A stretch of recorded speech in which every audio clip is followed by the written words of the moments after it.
Good morning student. आज हम लोग क्लाइमेट चैप्टर को आगे बढ़ा रहे हैं। तो आज क्लाइमेट चैप्टर में हम लोग क्लाइमेटिक कंट्रोल्स के बारे में बात करेंगे। There are 6 major controls of the climate of any place. They are latitude, altitude, pressure and wind system, distance from the sea, ocean currents and relief features। कुल 6 ऐसे मुख्य कंट्रोल्स हैं जो कि क्लाइमेट को प्रभावित करते हैं, और वो latitude, altitude, pressure and wind system, distance from the sea, ocean currents and relief features ये हैं। Due to curvature of the earth, the amount of solar energy received varies according to latitude। कह रहा है कि चूंकि हमारे अर्थ का shape जो है वो कर्व है, इस वजह से पृथ्वी के अलग अलग हिस्सों में सूर्य की जो एनर्जी है वो अलग अलग ढंग से रिसीव होती है। इक्वेटर पर जहाँ ये अधिक रिसीव होती है, वहीं जैसे हम इक्वेटर से पोल की ओर बढ़ते हैं ये कम होती चली जाती है। As a result air temperature generally decreases from the equator towards the pole. और यही वजह है कि जो एयर टेम्परेचर होता है वो जैसे जैसे हम लोग इक्वेटर से पोल की ओर बढ़ते हैं वो डिक्रीज करते चला जाता है, घटते चला जाता है। As one goes from the surface of the earth to higher altitudes the atmosphere become less dense and temperature decreases. जैसे जैसे हम लोग पृथ्वी से ऊपर की ओर बढ़ते हैं तो अल्टीट्यूड बढ़ने से होता क्या है कि जो अर्थ है, जो एटमॉस्फेयर है ऊपर का, वो लेस डेंस हो जाता है, कम घना हो जाता है, उसकी डेंसिटी कम हो जाती है। और जो टेम्परेचर है इस वजह से क्या होता है तो डिक्रीज करता है, फॉल करता है। यही वजह है कि the hills are therefore cooler during summer. गर्मी के महीने में पहाड़ जो होते हैं वो ठंडे होते हैं। The pressure and wind systems of any area depend on the latitude and altitude of the place। किसी भी स्थान का जो प्रेशर एंड विंड सिस्टम होता है वो वहाँ के लैटिट्यूड और अल्टीट्यूड पर डिपेंड करता है।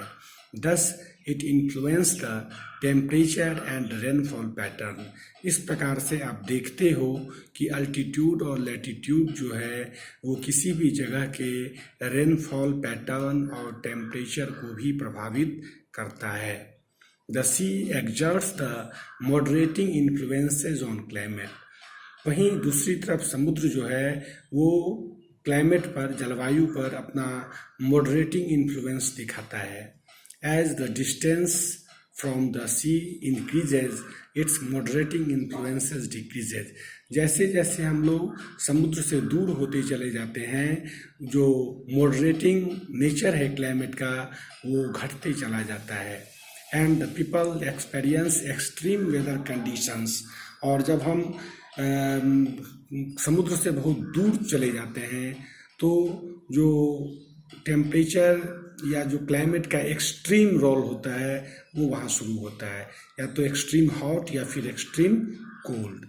समुद्र क्या करता है तो टेम्परेचर को एक समान रखने में मदद करता है, वो मॉडरेट रखता है टेम्परेचर को। This condition is known as continentality. इस कंडीशंस को कॉन्टिनेंटलिटी के नाम से जाना जाता है। इसको very hot during summers and very cold during winters. आप देखते होंगे कि गर्मी में और अधिक गर्मी महसूस होती है और जाड़े में और अधिक सर्दी महसूस होती है। Ocean currents along with onshore winds affects the climate of the coastal areas. कह रहा है कि ओशियन करेंट जो है वो कोस्टल एरियाज के क्लाइमेट को प्रभावित करता है। विथ वार्म और cold currents flowing past it will be warm और cold if the winds are on shore. अगर ओशियन करेंट्स वार्म या कोल्ड होगा तो जो हवा वहाँ से गुजरेगी वो गर्म या ठंडी हवा गुजरेगी, और उससे उस एरिया का जो क्लाइमेट होगा वो गर्म हवा रहने पर गर्म और ठंडी हवा रहने पर ठंडी होगी। Finally relief took plays a major role in determining the climate of a place।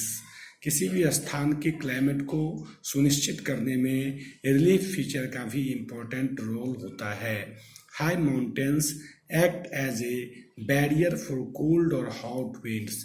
जो ऊंचे पर्वत हैं वो एक बैरियर का, अवरोध का काम करते हैं कोल्ड या हॉट विंड को रोकने में। They may also cause precipitation if they are high enough and lie in the path of rain-bearing winds।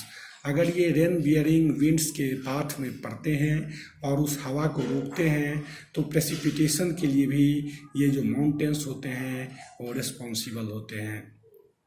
The leeward side of mountains remain relatively dry. Mountains का जो पीछे का हिस्सा होता है, लीवार्ड साइड होता है, वो प्रायः सूखा हुआ होता है, वहाँ वर्षा नहीं होता है, क्योंकि जो रेन बियरिंग विंड है उसको माउंटेन रोक देती है और वहीं से मूव करा देती है अपोजिट डायरेक्शन में। तो माउंटेन साइड में तो वर्षा होती है, लेकिन जो उसके पीछे का हिस्सा होता है वहाँ वर्षा नहीं होती है। The factors affecting India's climate. अब हम लोग बात करें कि वो कौन से फैक्टर्स हैं जो कि इंडिया के क्लाइमेट को अफेक्ट करते हैं, प्रभावित करते हैं। तो इसमें सबसे पहले बात हम लोग लैटिट्यूड की करते हैं। The tropic of Cancer passes through the middle of the country from the Rann of Kutch in the west. जो ट्रॉपिक ऑफ कैंसर है वो हमारे देश को दो बराबर भागों में बांटती है। एक भाग जो है वो रन ऑफ कच्छ के पश्चिम में और मिजोरम इन द ईस्ट, और पूरब में मिजोरम जो है वो। Almost half of the country lying south of the tropic of Cancer. आधा जो देश है वो ट्रॉपिक ऑफ कैंसर के साउथ डायरेक्शंस में पाया जाता है, जबकि आधा पार्ट जो है वो नॉर्थ डायरेक्शंस में पाया जाता है। जो सदर्न पार्ट है वो आपको ट्रॉपिकल इंडिया के नाम से जाना जाता है, और जो नदर्न पार्ट है वो सब ट्रॉपिकल इंडिया के नाम से जाना जाता है। Therefore, India's climate has characteristics of tropical as well as subtropical। इसीलिए भारत की जलवायु जो है वो ट्रॉपिकल के साथ साथ सब ट्रॉपिकल क्लाइमेट मौजूद है। Altitude, India has mountains of the north which have an average height of about 6,000 meter। Bharat में उत्तरी दिशा में बहुत अधिक पर्वत है और जिसकी औसत ऊंचाई जो है 6,000 मीटर के आसपास में है। India also have a vast coastal region. Bharat में एक विस्तृत समुद्र क्षेत्र भी पाया जाता है। Where the maximum elevation is about 30 metre. जहाँ का जो अधिकतम उतार चढ़ाव है, एलिवेशन है, वो 30 मीटर है। The Himalayas prevent the cold winds from central Asia from entering the subcontinent. Himalaya पर्वत जो है वो सेंट्रल एशिया से जो सर्द हवा आती है उसको भारत में आने से रोकती है। It is because of this mountains that this subcontinent experiences comparatively milder winters as compare to central Asia. और यही वजह है कि सेंट्रल एशिया की तुलना में भारत में माइल्डर विंटर्स जो है पाया जाता है, कम सर्दी पड़ती है, क्योंकि जो कोल्ड विंड है उसको आने से ये रोक देती है। तो ठीक है बच्चों, आज हम लोग यहीं तक के जो पॉइंट हैं उन पर गौर करते हैं, उन्हें देखते हैं, और फिर जो आगे का आपका पार्ट है इस चैप्टर का उसको हम लोग नेक्स्ट वीडियो में क्लियर करेंगे। और इससे जो रिलेटेड क्वेश्चंस हैं वो मैं आपको दे रहा हूँ, जिससे आप लोग अच्छे से लिखोगे और ग्रुप में सबमिट करोगे और फिर उसको फिर चेक किया जाएगा। Okay, thank you.